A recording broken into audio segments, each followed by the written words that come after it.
Russia's economy is taking a hit and America is the reason why. But they've done it without firing a single bullet, at least not literally. Now, there's an invisible arm twisting being done of Russia by America and NATO, and this is via sanctions, which, whether Russia likes it or not, and whether they like to admit it or not, is going to solidly dent their economy. Now, the US and EU-backed financial sanctions on Russia have barred them from using a global payment system. It's called SWIFT. Many countries have followed suit and taken this step against Russia. They've also gone ahead and frozen assets of multiple Russian banks, which has led to the value of ruble also following down. Add to that is countries like Japan also taking similar steps. They've joined forces, frozen the assets of Russian leaders as well as Russian foreign reserves in yen. But interestingly, this isn't the first time Russia is facing these kind of sanctions. You could call them a sanctions veteran, which is why they know exactly what to do to stop this from a complete collapse of their economy. Russia is seasoned. Russia is prepared to fight sanctions, which is why they have built massive foreign exchanges in foreign currencies. And we're talking about a whopping $600 billion across foreign reserves. The simple reason for Russia actually going ahead and allocating such a huge amount of funds in foreign exchanges is to fund off exactly these kind of sanctions from the United States and from other countries, because it's been used against them in the past to kind of punish them. So in lieu of all of the sanctions that have been slapped on Russia, the government now has gone into a frenzy.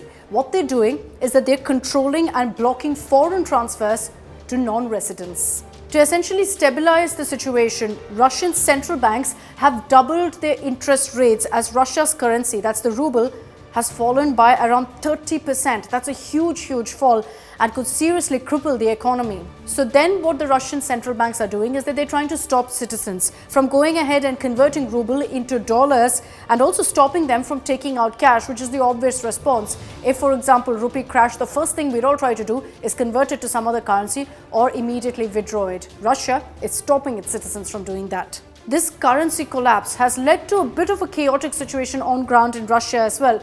Long lines being seen outside ATMs across Russia, with fears rising that the ruble's value could further plunge down. The economic crisis in Russia will be devastating. We're talking about losing all of citizens' lifetime savings, capital control, pensions, and even salaries. So that's why the Russian government has ordered exporters to exchange 80% of their foreign currency revenues for rubles to relieve pressure on the ruble's falling value. The sanctions essentially target Russia's domestic financial system and thereby put pressure on central banks to hike rates and then to use its foreign exchange reserves. Several international companies, several investors have also cracked the whip on Russia. We're talking about them going ahead and pulling the plug over fears of Russia's financial situation, over their economy completely crumbling. For example, you've got the Norwegian government with its $1.3 trillion oil fund deciding to let go of its $3 billion worth of Russian investments. You can only imagine what kind of a dent that creates for Russia.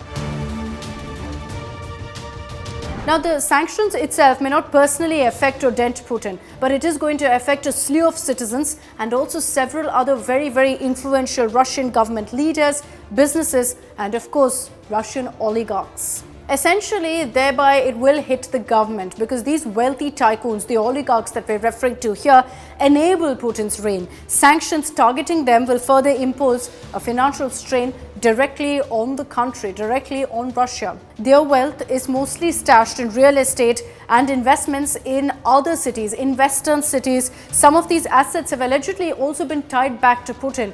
And what the Western nations are doing is they are targeting particularly all of these assets. If you look at what's playing out right now in Russia, several experts that we've spoken to say that this is similar to what happened in the 90s in Russia, when the country faced similar financial estrangement and was isolated by the world.